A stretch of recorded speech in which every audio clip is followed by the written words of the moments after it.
Will the individuals who are going to be doing the individual things kindly come forward? Tommy's doing the checklist and Tom's doing the Tommy, I think we're ready for you now, and we'll arrange this. Ladies and gentlemen, give this man a round of applause, or a square or a parallelogram of applause. Here, just, yeah, that one. Oh, sorry. You're still shorter than that. Yeah, sorry about that. Am I in the way of anything? Well, not now, because the time Press little people. Yeah, you're good. couldn't possibly be in the way. Thank you. Yeah, just be loud because people are, they're like second graders. Welcome to Sacred Grounds! With Dan Brady! Thank you, ladies and gentlemen. As the current host of this, the longest running open mic in the known and unknown universe. Thank you. Serving up good food and fine poetry since 1972! And let's have a big hand for Teddy and Fiona, our hosts. Without them, you wouldn't be listening to him. That's right. Me. And that would be a huge loss. Yes. And please support this reading by enjoying the food and drink served here. Please respect the mic, like I'm doing. He is. Keep conversations to a whisper. Put devices on mute, vibrate, or airplane mode, whatever that is. Please. I've never understood. Tonight's feature is Susan Cohen, who is not in the house quite yet. who will give the Queen's Wave. When she arrives. The keynote will be Keynote is Owen Dunkel, I believe, correct? No, Clyde. Oh, Clyde Always is the keynote, thank you. Clyde Always, who is in the house. The low energy. Well, the mini feature is The mini feature is Mr. David Erdreich, who is in the house. And the last word will be by Marty, who is new to us, but not new now. She is wonderful. Give her a round of applause. In the house, giving away. Please note the link. Streaming is handy in many ways. Many, If you can't be here, you can view in. as they say. If you want someone to see you live, they'll be able to. Want to hear so-and-so's poem again and again and again? Well, you can. Want to do a self-critique? No way. No problemo. More importantly... That's Spanish for problem. Thank you. Gee, that was difficult to figure out. Probably for our president it would be. But more importantly, it is a way to put out the word. I refer to the ongoing theme, never doubt that a small group of committed citizens can change the world. Indeed, it's the only thing that ever has. Anybody guess who that was? Who said that? Was it Gandhi? Margaret Mead! I thought it was Lauren Bacall. You think everything was said by Lauren Bacall? I love that girl. Okay, we have it. Dan Brady's secret crush. No longer a secret. Thank you. Tonight's theme is drum roll. Go Bananas. That's Joe Bananas. Could be. Fabulous Clyde. door prizes are Here are the fabulous door prizes in case you want to know. Sue Monk Kid, The Secret Life of Bees, just in case. You should see Chapter 2, 5th page, 2nd paragraph. It gets nasty. The universal meaning of the Kabbalah. In case you don't know Kabbalah, you should check these out. A completely unused copy of poetry from May 2013, still in the bag. Sandcutters from 2016. Saint Philomena is pictured on the cover, so there you go. Hold on. Then we have Charles Wright, A Short History of the Shadow. The Shadow Knows. Stolen from the author. Huh? Charles Wright. Not wrong. And then I Love My Body, a 30-day affirmation guide to a healthy, beautiful body by Louise L. Hay. Recommended highly. It's on Oprah's list. Yes, it is. And if none of those float your boat, as I like to say, or inflate your trousers, you can be the keynote, which we will see in a minute with Clyde. Choose the next week's theme, which Clyde did last week in How Out Club. We have Go Bananas. Co-pilot, which you see right here before your very eyes, shockingly, I know. The Last Word with Marty is doing, and the mini feature, which of course is over there, Mr. David Erdreich, which you will see in a moment. So, what else is there? What else is there? I'll go ahead. Sorry. Last, if you wish to record someone, ask permission. I will assume that you've done so should I notice recordings being made. Actually, Dan will notice because I'm not going to be noticing. I could come last. I mean, no. Dan will be noticing. I'll notice. I'll know. He will know, and there will be problems. Yeah. Problemas. Yeah, ever since I was a kid. That's why there are less and less people here every week. That's it. Thank you so much. Give him a round of applause. Yeah. Susan, I'm going to introduce you just for a moment. Susan Cohen is in the house. Give her a wave, please, so we can recognize the honored guest of the evening. She'll be coming up. Thank you so much. I wanted to make sure you were introduced properly and not in the midst of something else. All right, so, oh, yes, we have Proposition 1, the reader up, please. Mr. Hal Robbins. Mr. Hal Robinson. Okay. To read Proposition. Our own, our very own. Our very own. Hal Robbins. Good. Proposition 1. Whereas warfare is the worst of all crimes in that it embodies, encourages, and rewards all others. Whereas the definition of war as used by the Nuremberg trials is meet for the purposes of this proposition. Therefore, we, the party of the first part, all citizens of any nation, all those who suffer from the effects and privations of war, who oppose it as a system, as a behavior, as a socially accepted institution, call for an end to war, cessation of all hostilities, the standing down of all military forces, and universal disarmament. Further, let it be known, we, the people, the party of the first part, state, by our assertion at this time and place, that we stand opposed to the existence or use of military force as we now know it. All those in favor of Proposition 1, please signify. Yeah. All those opposed? Abstentions? And there you have it. The proposition has passed yet again. Thank you, Mr. Hal Robbins. Give him a round. Yes. And now the open mic begins with our keynote. Mr. Clyde Always will be reading the keynote speaker tonight.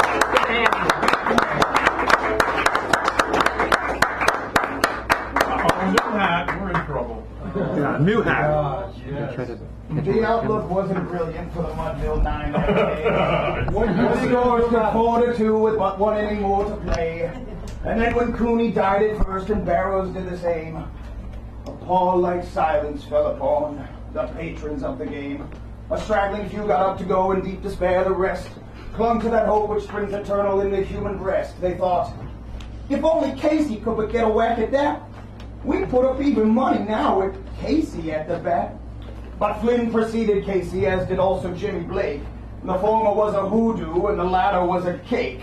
So upon that stricken multitude, grim melancholy sat, as there seemed but little chance of Casey's getting to the bat. But Flynn let drive a single, to the wonderment of all, and Blake, the much despised, tore the cover off the ball, and when the dust had lifted and men saw what had occurred, there was Jimmy safe at second, and Flynn was hugging third. Then from 5,000 throats or more there rose a lusty yell. It rumbled in the valley, and it rattled in the dell. It pounded on the mountaintop, recoiled upon the flat. For Casey, mighty Casey, was advancing to the bat. There was ease in Casey's manner as he stepped into his place. There was pride in Casey's bearing, and a smile lit Casey's face. And when responding to the cheers, he lightly doffed his hat. No stranger in the crowd could doubt 'twas Casey at the bat. 10,000 eyes were on him as he rubbed his hands with dirt. 5,000 tongues applauded as he wiped them on his shirt. And while the writhing pitcher ground the ball into his hip, defiance flashed in Casey's eye, a sneer curled Casey's lip. And now the leather-covered sphere came hurtling through the air, and Casey stood a-watching it in haughty grandeur there. Close by the sturdy batsman, the ball unheeded sped. "That ain't my style," said Casey. "Still right, one," the umpire said. From the benches black with people there went up a muffled roar, like the beating of the storm waves on a stern and distant shore. "Kill him! Kill the umpire!" shouted someone in the stand. And it's likely they'd have killed him had not Casey raised his hand. With a smile of Christian charity, great Casey's visage shone. He stilled the rising tumult. He bade the game go on. And he signaled to the pitcher. Once more the dun sphere flew, but Casey still ignored it. And the umpire said, "Still right, too! Fraud!" cried the maddened thousands. And echo answered, "Fraud!" But one scornful look from Casey, and the audience was awed. They saw his face grow stern and cold. They saw his muscles stren. And then they knew he wouldn't let that ball go by again. The sneer is gone from Casey's lip. His teeth are clenched in hate. He pounds with cruel violence his bat upon the plate. And now the pitcher holds the ball. And now it lets it go. And now the air is shattered by the force of Casey's blow. Somewhere in this favored land, the sun is shining bright. Somewhere the band is playing. Somewhere hearts are light. Somewhere men are laughing. And somewhere children shout. But there is no joy in Mudville. Mighty Casey has struck out. Right, always! Right, here. Epic. Live. You have to, this is the attribution sheet handed to anybody who reads something by somebody else, and they then correct the penchant I have for calling everything "Charge of the Light Brigade" by Charles Hawtrey on the Death Aid. We do encourage plagiarism here, though. So don't get us wrong. Or rusticism. So our first reader this evening will be. He was just up here reading the checklist, and here he is now to read something that he wrote. Tommy. Tommy! And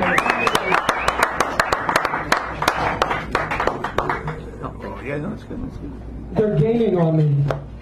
5 young guys, one of them screaming, "Hey faggot, come here, we're not going to hurt you." Dark country road in New Jersey, after a screening of The Exorcist. The 5 guys followed us out of the theater as we headed for the car. I got separated from my friends. Now I'm racing, I don't know where. Cars are speeding by. Must be a highway. How can I get away from 5 guys who want to beat up a faggot and drag, who dare to leave Philly, where such things are tolerated, not accepted? And sometimes guys like me get killed, but in New Jersey, they hunt us for sport. I'm desperately trying to remember my Quaker nonviolent self-defense training when suddenly I look back and they're right behind me. One of them is reaching out to grab me. I pull out my mace, point it at them. 4 of them freeze. One guy keeps advancing, staring at me, unafraid, daring me to spray it. I press the button. Nothing happens. I try again. Still nothing. I keep pressing. I know what Einstein would say, and he'd be right. The guys laugh and surround me in a semicircle. One of them slaps me hard on the head with a tree branch. The mace falls out of my hand. I'm going to die. Without thinking, I dash into the middle of the highway, waving my arms frantically. They're trying to kill me! I scream over and over again. Cars swerve all around me. Drivers yelling for me to get the hell out of the way. No one stops, of course. The kids take off. I head back in the direction from which they came. A car pulls up. I'm about to run when I see it's my friends. I jump in as the kids rush in from out of nowhere, pounding on the windows and hood and roof. The driver says, "Hold on, it's going to be a bumpy ride," and slams on the gas pedal. The car lunges forward, out of New Jersey and back to Philly. Who says The Exorcist is a scary movie? Wow.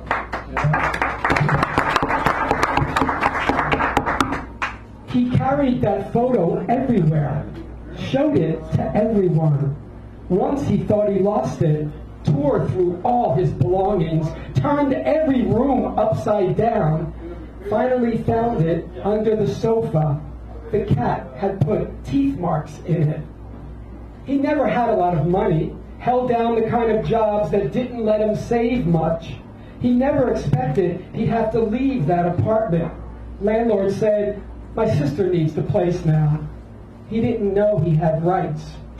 There wasn't much he was attached to except that photo. He put it in his backpack.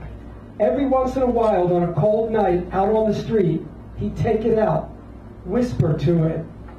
Work was hard to find. If he found something part-time, he'd get a room. Otherwise, it was someone's sofa or a hidden spot in the park. Any place but a shelter. Any place but a shelter. Police came one night to break up the camp in which he was living. He managed to grab his bag. He watched as the trash truck crushed his tent and everything in it. It wasn't until morning that he discovered the picture wasn't in his bag. Thank you. Tommy! Our next reader, Buford! And then we got Bob, then Yasmin, then Owen, and Hal. So just a few people coming up. Okay, stop that now. Okay, you can stop that now. Stop that. All right, there we Is go. that going to catch people's attention, you think? Yeah, I think it would. All right. If you're okay with that? That's about my height. All right. All right. This is called the 7-year-old. The 7-year-old hugs me at the end of the day. I've helped him with math, not my best subject, when I was in school myself.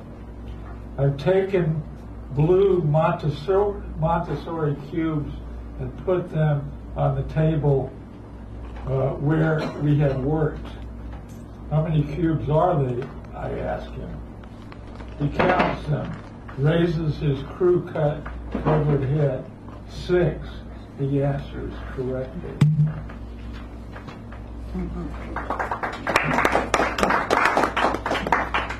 Okay, we're going to switch to sex now. Trying to have variety here. This is called survival. Survival is more important than having a woman. You can't eat her lips. You can't spin her thighs. You can't wear her hair for a roof over your head. Survival is more important than having a woman and her good smell and her taunting eyes and the way she breathes next to you into the night. Is there in the morning when you wake up to her agreement or disapproving eye. You enjoy how she puts her hand on your beating heart, fusses at you for not making enough dough. Survival is more important than having a woman and how she puts drops under your allergic eyelids, says, "Baby, I love you," when maybe she feels a whole lot less than she used to. It's important to get yourself together. She's more likely to stay anyway if you do. Survival is more important than having a woman, though, of course, she'll hold your hand when things aren't that good for either of you. Actually, there's nothing like having survival with her. Buford!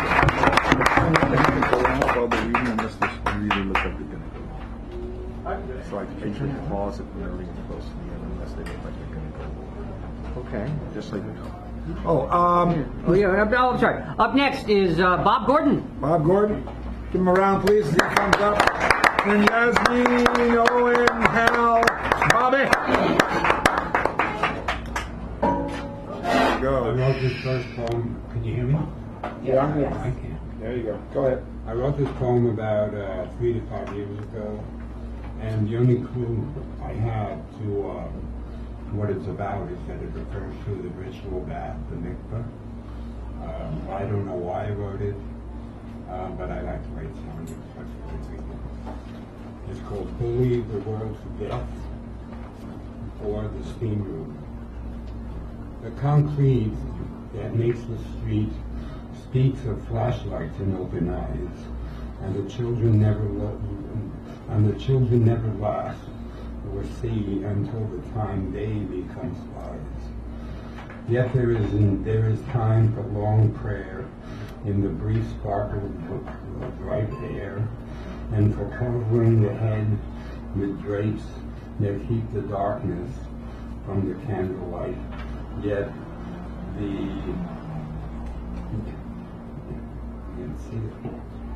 the minuscule steps of feet that signal we must talk with God laugh in the sacred bath, amazed that the water runs and flows awkwardly within the ranks of cedar, and the worry of the age-old world, heartfelt, writes these mysterious secrets. Nice. I have no idea what I wrote.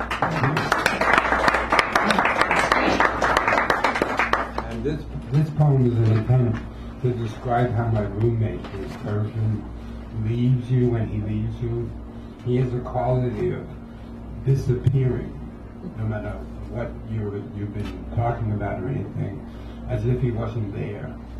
And he leaves you just with sort of a spirit. So I tried to describe that. It's called So Now He Deeply Warms. He can be chilled as weak rim corrugated onto a cool blue sky.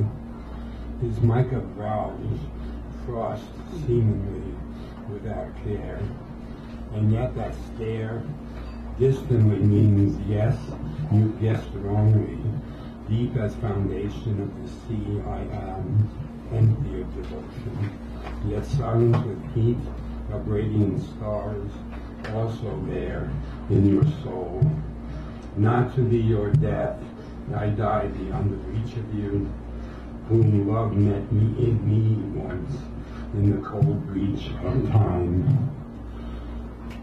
Thank you. Bob Gordon. Bob Gordon. Up next, Yasmin. Yasmin Mogul, thank you. Thank Okay, you. then Let's give her a hand, yeah. I don't know if anyone saw the Ferengeti documentary day before yesterday on PBS. No? Okay.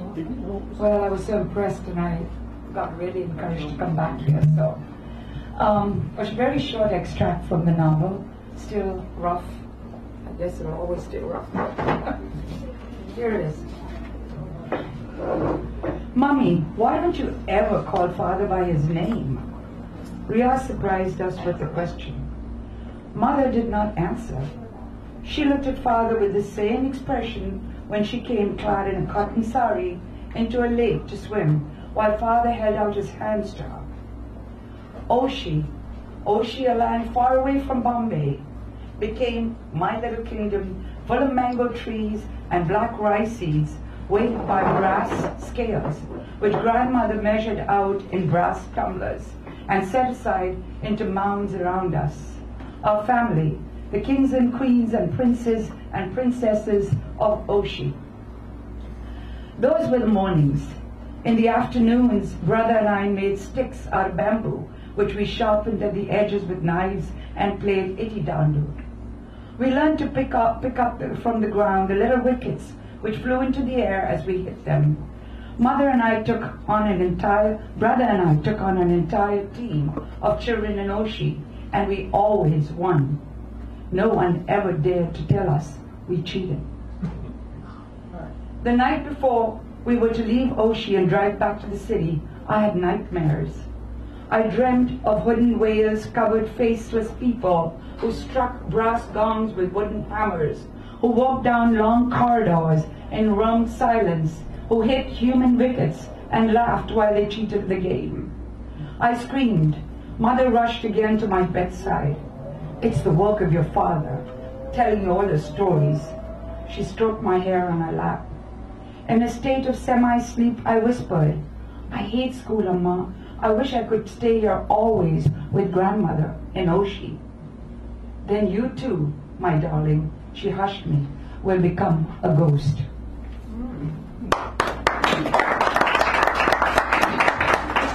I just thought I'd read a short little thing from Arun Kodatkar, he was an extraordinary poet in Bombay who Allen Ginsberg hung out with, really revered this guy. I didn't discover him till quite recently, so Arun Kodatkar.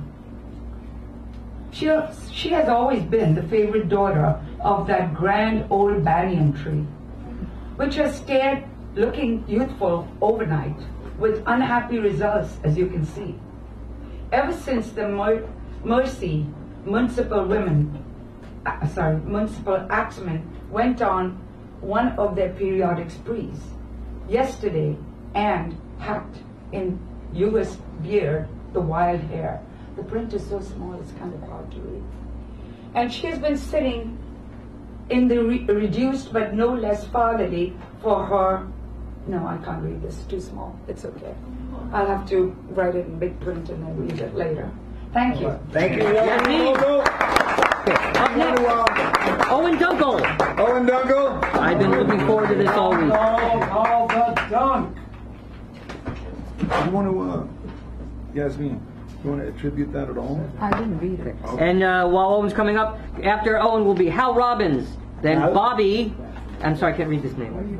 Looks like SP number 8. Number 8, Spy. Spy. Is that right? Okay, good. Spy, We just want to make sure. Spy, and Dan Beeps. And then Dan. You know. People are looking at me as if I know who that is. Oh yes, Mr. Dunkel. Thank you. Thank you. I'll continue with my chapbook here. Type something out correct.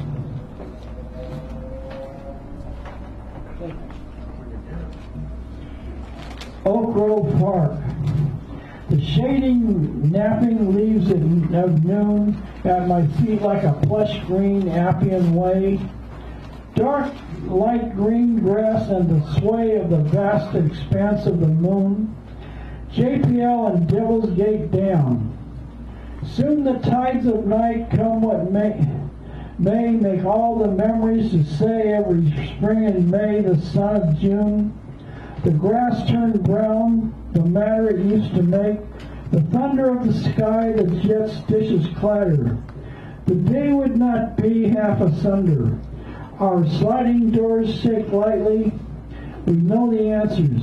We say so slightly.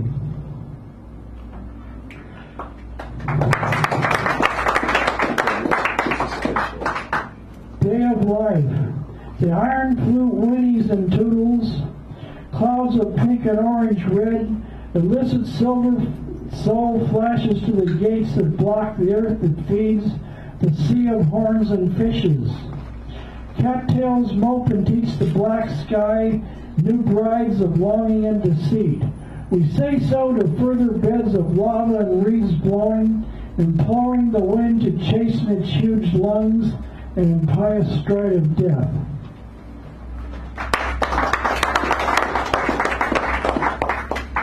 Anew, Prometheus, suffer no more. Blow thy horn of the hours and the morn of riot and mirth. Odysseus, bend thy bow. Send thy shafts through the musk and mire of light and cavity. Go deepen thy soul of beauty, and send no more. Curse thy province in grief and winds. Birds widen the sky. Tear no more his noble flesh and spirit. Autumn. Only the starlings wear our sun, half furnished suppliantly by dead calm. We enjoy today the air's graceful balm. We take to heaven, joy be he done. We know kindness, pureness, all run back to naught but our psalm sung aloud to every benighted dawn, strutting fretfully along, alive to none but the spirit I speak of, living up to Thalia our muse. We want to try to get back to heaven. We call a truce with the imagination. We try bright as the moon we talk to and cry.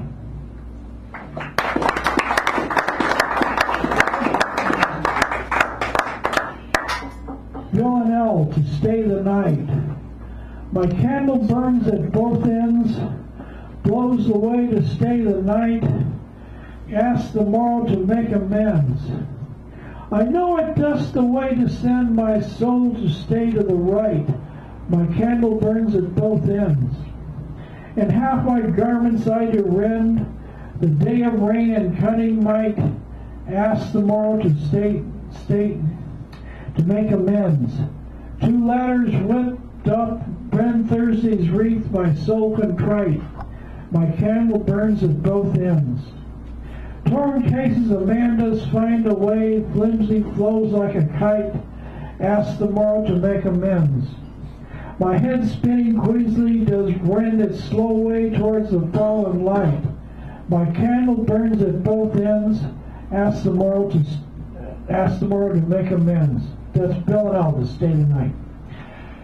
Eli's Fort. A cold, suggestive San Francisco summer fell down forever over the sunset and the sea. The fog pipers mourn of merriment and wassels that have come and gone beyond the breakers out of the last merriment of word head over heels. Love and the connoisseurship we may slowly exhibit in the remaining tradesmen, wondering where our conscience discerning elf breath. I want more elf breath than the beauty our glorious still stoic nakedness, and paint and pant and sing out to the sea. Thank you, Mr. Owen Gunkel. Thank you, Owen. Up next, Mr. Hal Robbins. Hal Robbins to the microphone, please. Hal, the Honorable and famed Dr. Hal in the audience tonight, ladies and gentlemen, before your very astonished eyes. Maybe both, who knows? Well, yeah. I thought I would read a piece from James Thurber's Fables for Our Time, The Little Girl and the Wolf.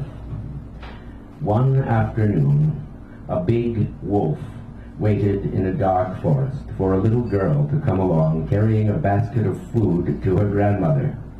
Finally, a little girl did come along, and she was carrying a basket of food. "Are you carrying that basket to your grandmother?" asked the wolf. The little girl said yes, she was. So the wolf asked her where her grandmother lived, and the little girl told him, and he disappeared into the wood. When the little girl opened the door of her grandmother's house, she saw that there was somebody in bed with a nightcap and nightgown on. She had approached no nearer than 25 feet from the bed when she saw that it was not her grandmother, but the wolf. For even in a nightcap, a wolf does not look any more like your grandmother than the Metro-Goldwyn-Lion looks like Calvin Coolidge. So the little girl took an automatic out of her basket and shot the wolf dead. Moral: it is not so easy to fool little girls nowadays as it used to be.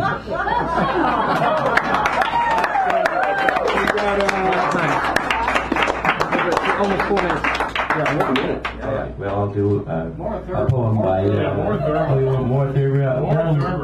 You really? Well, you whetted the appetite, as they say. Well, or as I say, I don't know. Well, I'll read another one then. Go back to poetry next time. The Two Turkeys. Once upon a time, there were 2 turkeys, an old turkey and a young turkey. The old turkey had been cock of the walk for many years, and the young turkey wanted to take his place. "I'll knock that old buzzard cold one of these days," the young turkey told his friends. "Sure you will, Joe, sure you will," his friends said, for Joe was treating them to some corn he had found. Then the friends went and told the old turkey what the young turkey had said. "Why, I'll have his gizzard," said the old turkey, setting out some corn for his visitors.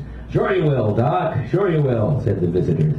One day, the young turkey walked over to where the old turkey was telling tales of his prowess in battle. "I'll bat your teeth into your crop," said the young turkey. "You and who else?" said the old turkey. So they began to circle around each other, sparring for an opening. Just then, the farmer who owned the turkeys swept up the young one and carried him off and wrung his neck. Moral: youth will be served, frequently stuffed with chestnuts. Thank you. Hal Robbins. Up next, Bobby. Bobby. Bobby. Bobby. You've been here before, correct? Okay, give a round of applause here. Round of applause. I know, normal round of applause. Actually, we don't do normal rounds of applause here. We do squares and rectangles of applause. Applause, I think, is the plural. Am I right? I don't know that one. I'll look Okay, at it. I'm just fabricating for the moment. I'll stop. One morning, I fell asleep while I was riding in the car. When I woke up, Daddy asked me, "Do you know where we are?" I saw sand and lots of water, and I heard some people talking. "We're at the beach," said Daddy, smiling. Then we got out and started walking. The sand felt warm but not too hot, so we took off our socks and shoes. We buried our feet and watched the birds. Some walked and others flew. It was so windy that we decided to have a snack and then drive to the San Francisco Zoo. When we got there, we had coffee. We drank them in a shady chair. Then we saw giraffes and ostriches and cranes with spiky hair. We went through big tunnels that are noisy when you talk.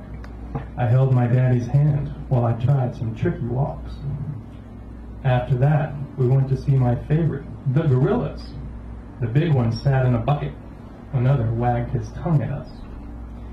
We were hungry. We got a pretzel. It was huge and twisty and round. We sat and ate while watching a group of lemurs hop around. I climbed up and down big stairs and held the railing with my hand. Then we walked to see a rhino sleeping on a big tin can.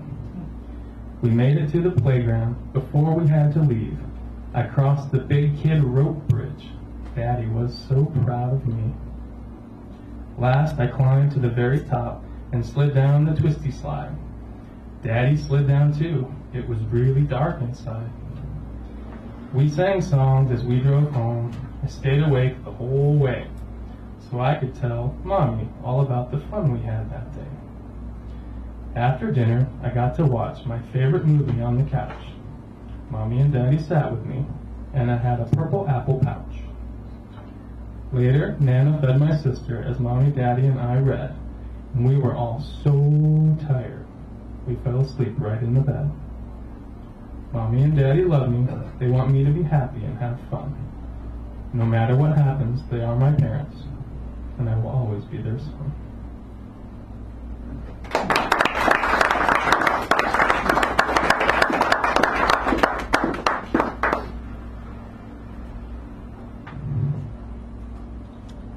My sweet little boy, you're so very strong to put up with so much for so very long.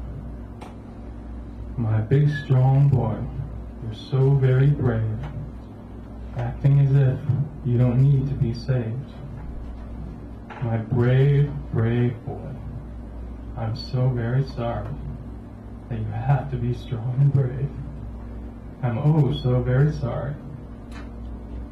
You're so young and innocent, but so very much you've endured. My heart breaks for you, but silent wishes can be heard. The look on your face last night told so much you couldn't say. Fear, confusion, longing, there for a moment, then shrugged away. My sweet, strong, brave boy, I love you so very much. I will always be there for you. I'll be your rock. I'll be your crutch. I'll be brave for you, so you don't have to be. I'll be strong for you, and all you have to do is be. Be all the things that you are, that make you such a joy. Be funny and kind and curious. Be my sweet little boy.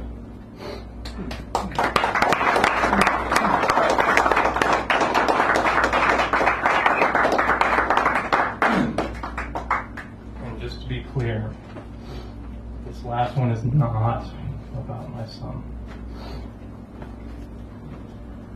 Some invoke an open road to describe what feels free, or a level horizon and steady winds over a calm, flat sea. These cliches give a sense of choice, at least from what I can tell. But you only learn true freedom when you've been chained up in hell. When you struggle just to move around or to take a breath unwatched, Maybe you've lived there all your life and don't know what you've lost. If you get out, you look around, you don't know what to think. You worry you'll be caught again, and your hopeful spirits sink. But if you hold your own and can open your eyes to see, you start to find your freedom where your chains used to be. When I wake up, I see the ceiling, and I hear the sound it makes.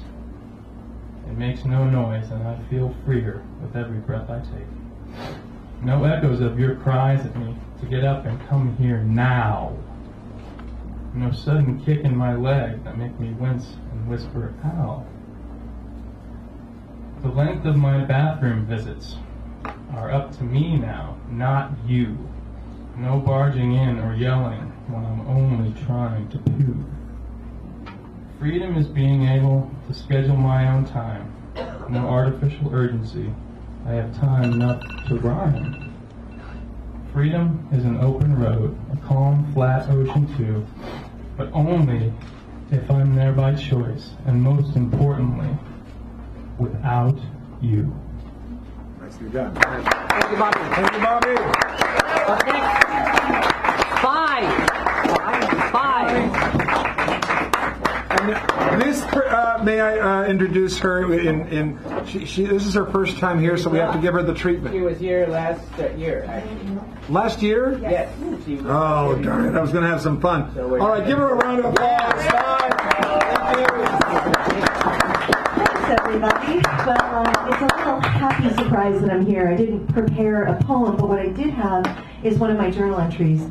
I do a couple different writing practices, and one is typing non-stop for 1 hour. So you just keep moving and moving and moving, and this is what it is. I condense these down into poems, so this is where I start. And this is the first time I've actually read this through. This is called 1:28 p.m. In a new house again.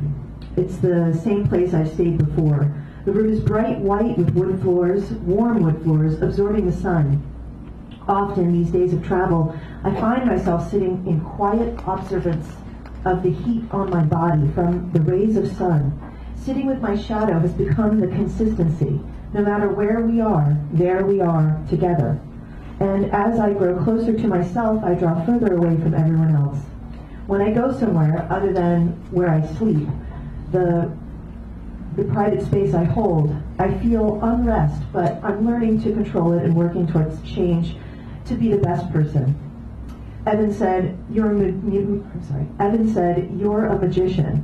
Magic happens everywhere you go, and it's exhausting being a magician and making magic. Truer words were never spoken. Because the universe is so because the universe speaks clearly and conspires to support, I enthusiastically believe everything is as it should be in accordance to our true path. I believe in the signs shown to me as coincidence or something outstanding, so I take notice. These are directional. They say which way the wind blows. And so I let go and blow. And I do the thing it seems I'm supposed to do. Pop in and out of random places, not random people's lives. 2 nights ago in a dream, I was tongue-kissing my mother. And that was all I could remember. I took it as a sign to write a letter I thought about writing. Boots called me to be a part of his film. That is something most surely a sign. Sean is not hiring me to be on his crew, a sign. Dave ignoring my plea. This guy turning out to be a creep. All the things that make you feel bad, a sign. When all the things line up easily, it's right. Follow invitations from people with good vibes. I'm just going to skip to the end. And here I am again in a friend's house where I've been invited to stay for a bit. Just a bit. Thank you. And come back. Our next speaker, Dan Beats. Oh, Dan Beats. And after Dan, we have Jane Rhodes and the Sanderell. The Sanderell. And then our feature, Susan. Jane Ravis and then Sanderell. And I'm glad to be here with you, ladies and gentlemen, this evening. And we're glad. We're glad you're glad. Wait until after the call. We're glad you're here. Just glad you're here. All right, so as I have done for the past like 6 or 8 weeks, I'm reading things that I printed out that I've never read. I mean, I've read them and practiced them, but they're ready to be read, but I haven't read them yet. I'm going to start with a very short one, and this goes back in time. When you hear the whole thing, you go, I remember those stories. Anyway, here we go. The title, Stand Your Ground. Trayvon. You know, they didn't even talk about gun laws on C-Not News or CBS or Faux News. No, sir. Not in all the hyper-boiling, talking head, yap-flapping bimbulbs. No, not once. But now that some gunman, terrorist they may call him, killed Dallas policemen, I wonder if someone will start that conversation any time soon. I'm just saying. And now because we have poets in here, poems become us. What we are, what we think we are or believe when we're all newly this or no longer old hat that, when we're fed up with or sick and tired of, or when we finally get it, whatever it is. There are nearest and dearest dreams or wishes come true, what we thunderously imprecate for, whether in our hopes or cups. What we want to be or not to be, the muted self-doubts, muttered second guesses, they churn our deeps, appear as glistening singularities of clarity, what dreams may come, the emotion that motions our ocean, the burden we cannot bear, the seed, the scar that reminds, that thought we thought we'd never change. They're vital, ultimate, cannot be contained, held, or withheld, are what we must needs say, what we let go of, what lets go in us. They shake us down, rattle our cage, brazenly come on, daring us to take them on. And no, they don't know what mercy is.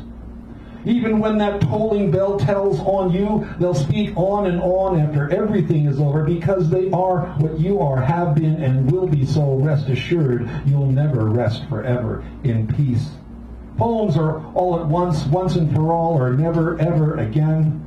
The next best thing about the first time, last time, the love of, resistance to, the calling forth of, revulsion at, the invisible echoes of emotional cause. They are what we dare to speak, and in all honesty they tell on us, no matter whether we've been blabbling or whimper whispering, but little or nothing at all.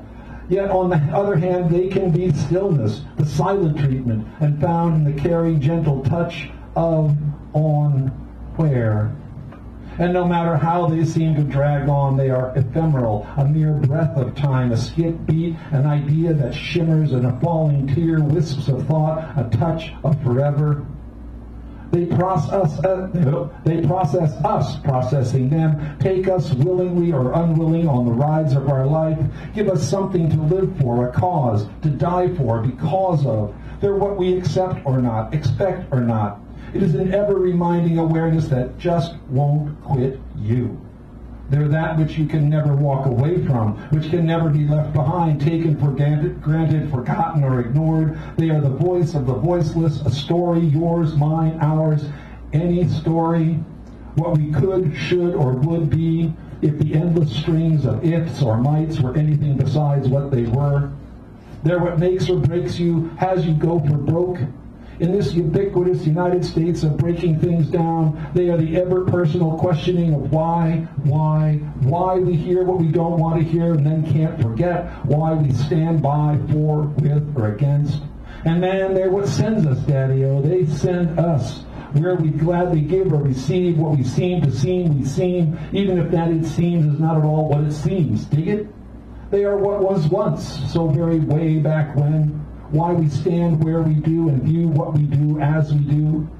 They're the unending cacophonic chorale of all those choices, all the voices which have, each in their mysterious ways, become our very own personal, never-ending we. And we become us in a forever now, where poems always are. And no matter what, no matter who, when, where, or why, they are endless. And this is why, exactly why, poems become us, because they are as endless as we each always are. Thank you. That was Dan. Dan. That was Dan. First time. And up next is Jane Rhodes. Jane Radis. Radis, I'm sorry. It's Jane, okay. I apologize. Okay. And after that, the Sanderell, and then our feature. Thank you. Dan, that was... Yeah. Give her a hand. Thank you, and thank you, David, for the kindness and efficiency of everything that we appreciate you for and walk by with it. Never mind. Thanks. This is a rhyming poem. Remembering Mother Goose. One sunny morning, quiet in my kitchen, eating my harmony grits, I chanced to see a book thrown in the corner with the sun shining on it. I put down my spoon, went over to look, and saw it was my old Mother Goose that I read as a child, unchanging a world I knew when I was loose. The book in my hand, I went back to my chair and opened its golden covers. A tear came to my eye as I read these rhymes of all my friends and lovers. I picked up my spoon, and the book talked to me in a voice that echoed clear, and I listened, quite sane, afraid for my ears of what I might or might not hear. It said, "Awake, arise, put out your eyes, and hear what time of day. And when you have done, pull out your tongue and see what you can say. If wishes were horses, beggars would ride, and the lovers would be side by side. But all our turns come around, we're lost and we're found. You'll get yours, and I'll get mine." I went with little Bo Peep, who'd lost her sheep, and I said, "Please stop your crying. So there's all kinds of things happening out here while you weep. All kinds of people are dying." And she said, "Oh, sometimes I'm bad. I rave and complain. I accuse and arrest, and I don't talk plain. And when I'm hungry, they throw me a bone. And when nobody's with me, I'm always alone." But then she said, reassuring, that any wish told is sure to come true, be it ever so old.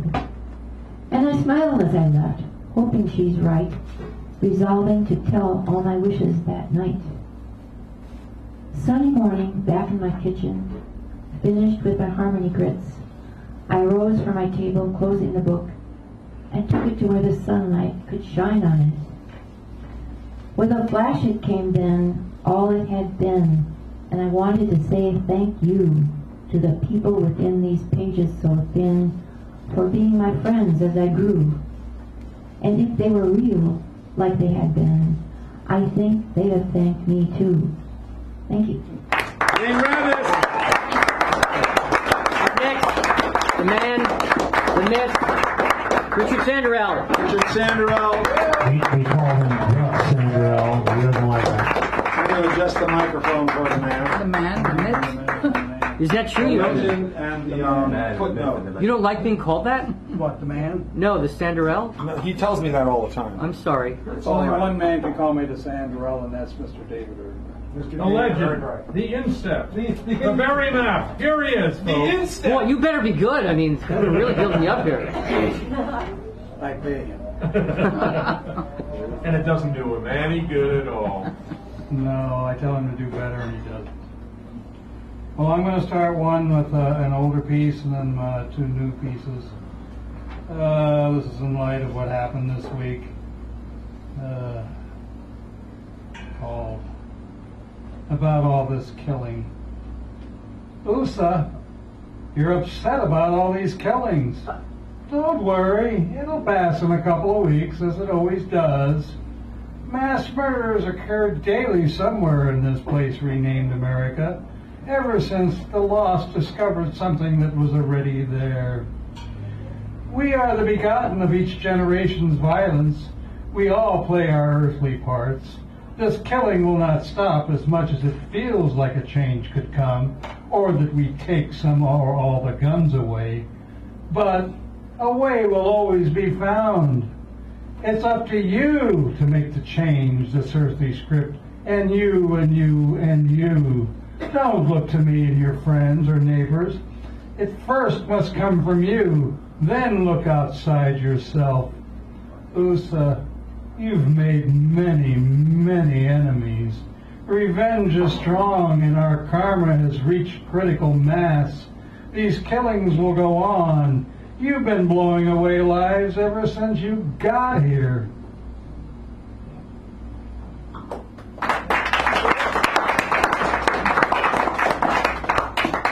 My Armageddon. So many Armageddons to choose from. North Korea, Israel, Syria, Iran, ourselves, and on and on and on. Fry my bread, boil my oceans, tan my hide, kill the child. It's the fire next time. Christians tend to opt out for Israel as the site of their biblical prophecies, but these days competition for the site is fierce. We've given ourselves so many options in so many places. Prophecies or not, don't you just love us? My Armageddon.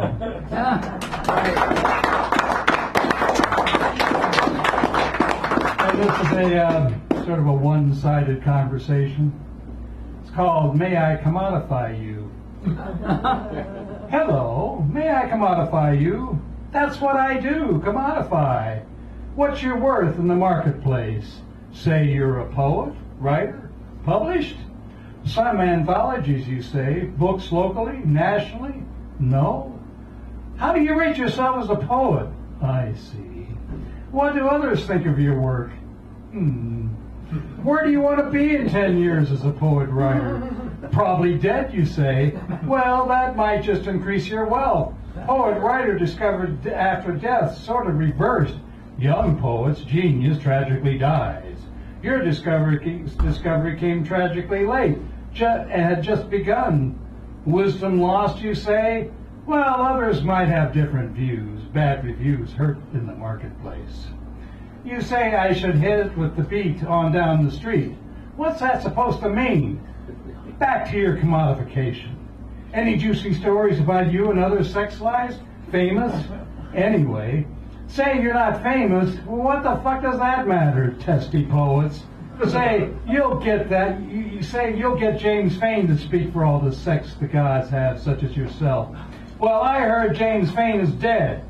You say if he performs his male role in the House of Pleasure as well as he's right, you can add nothing. His male god perspective of the goat god Pan and his sexual appetite are on full display. Pleasure's female gods, with wailings not heard since the first one heard around the world. Well, who better to tell us the juicy sex stories? Say, am I boring you? I already know your worth. I give you a 3 out of 10 chance of making it nationally. Your commodification puts you below the poverty level. Say what you will, I don't believe you, with your attitude you're going to make it. You say I should do what to myself? Mr. Sangerville! Let's stand around.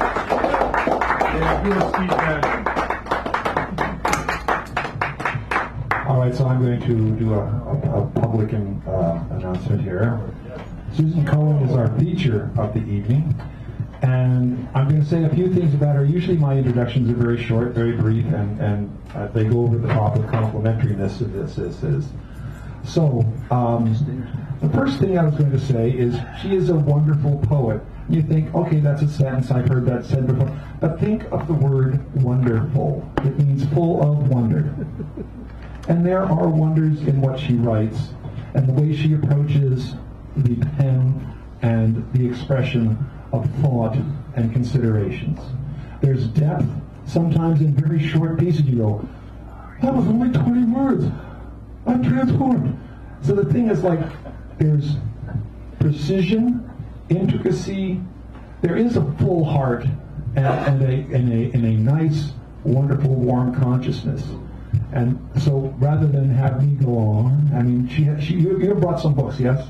So she has books that she is bringing for your consideration, so that's really going to be wonderful. Bring up Susan Cohen here with a nice, a wonderful poet, like I said. I'll make sure this is set exactly for you because, I don't think about the mic, you just got to get kind of close to it so that it'll carry. And, All right, and that's Oh yeah, thank you, David. Try that. Okay. Are you in the union? All right. Perfect. Great. Thank you. Thank you, Dan. I think that's the best introduction.